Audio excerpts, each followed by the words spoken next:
So I wrote this book because the world needs more stories about successful organic farms, and to have another illustration of how beautiful life can be by living close to the earth and embracing all the things that nature and growing your own vegetables and living in close community can offer.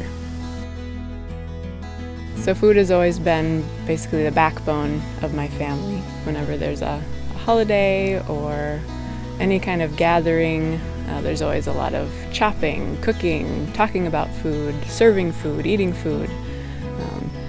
It's kind of how my family shows love toward each other, toward the community, toward the earth. I mean, I grew up on a farm, so we gardened all the time.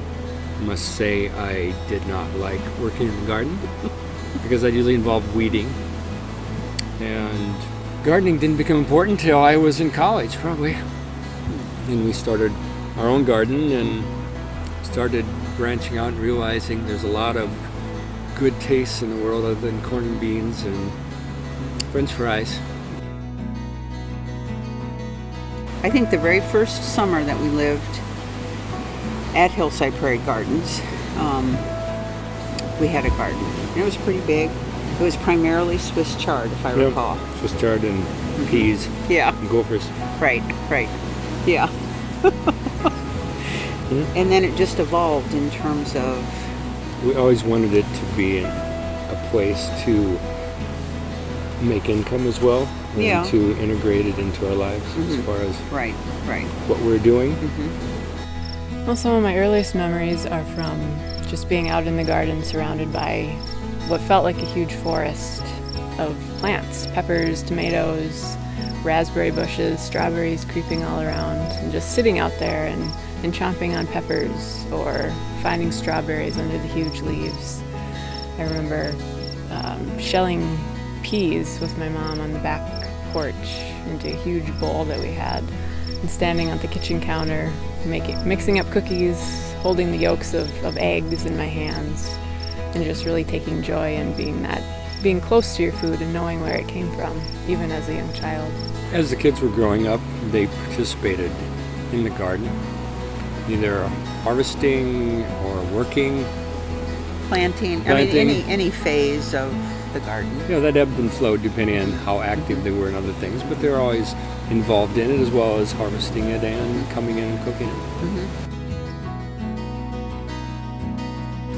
So the book is structured by, it's basically a walk through a year of life on an organic farm. It goes January through December.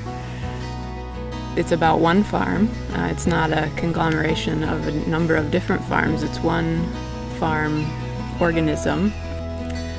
And it walks through an entire year. It's not broken up necessarily by season, but it's by month, because each month on an organic farm is really unique, and there's a different story that happens with each month out of the year.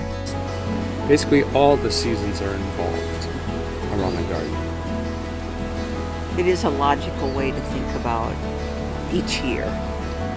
There are two recipes for each month out of the year, and then within each month there's a little section called the Hillside How-To, which basically describes how to preserve certain foods, how to plant things, how to find local sources of food.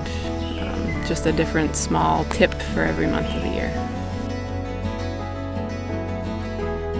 So I think the purpose of the book is to essentially add to the body of stories that can illustrate just the beauty that comes with living close to the earth and taking in that nourishment directly from the earth, being a good steward of the earth, being part of that, just that system that is sustainable and important to the health of all living creatures. I hope people take inspiration. I hope they find good recipes that they can use. They're all very simple. They don't take a lot of preparation. I hope they use that in their own lives and find their own way of interacting with food in a way that is sustainable and just adds that beauty to their life in a way that maybe wasn't there before.